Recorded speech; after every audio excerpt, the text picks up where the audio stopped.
Magandang hapon, ngayon pa araw ng Miyerkules, October 4, 2023. Update po muli sa lagay ng panahon. Bahagya pong humina ang bagyong si Jenny pero nanatili pa rin itong nasa typhoon category ayon sa Pag-asa. Huling namataan ng Pag-asa ang sentro ng bagyo, east-northeast ng Itbayat, Batanes. Taglay nito ang lakas ng hangin na abot sa 150 km per hour. Bukas, posibleng maglandfall sa southern Taiwan ang bagyong si Jenny at pagsapit ng hapon o gabi nasa labas na po ito ng ating Philippine Area of Responsibility. Bukod po sa nasabing bagyo, nagpapaulan pa rin ngayon ang pinalakas nitong hanging habagat sa ilang bahagi ng ating bansa. Sa ngayon, nakataas po ang Tropical Cyclone Wind Signal number 3 sa the northern portion of Batanes, Signal number 2 sa nalalabing bahagi ng Batanes, the northern portion of Babuyan Islands. Signal number 1 sa nalalabing bahagi ng Babuyan Islands, the northern portion of mainland Cagayan, the northern portion of Apayao at the northern portion of Ilocos Norte.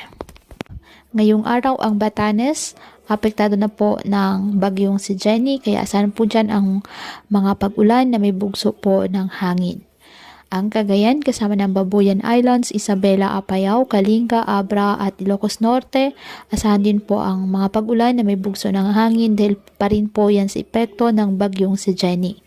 Ang nalalabing bahagi ng Cagayan Valley, Cordillera Administrative Region at Ilocos Region, maulap na halangitan na may kalat-kalat na pag-ulan at thunderstorms dahil pa rin po sa trough ng bagyo.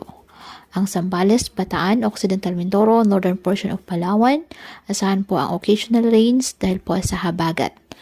Ang nalalabing bahagi ng Central Luzon, Calabarzon, the rest of Mimaropa, at Metro Manila, asahan din po ang maulap na halangitan na may kalat-kalat na pag-ulan at thunderstorms dahil pa rin po sa southwest monsoon. At ang nalalabing bahagi na ating bansa, apektado po ng mga localized thunderstorms.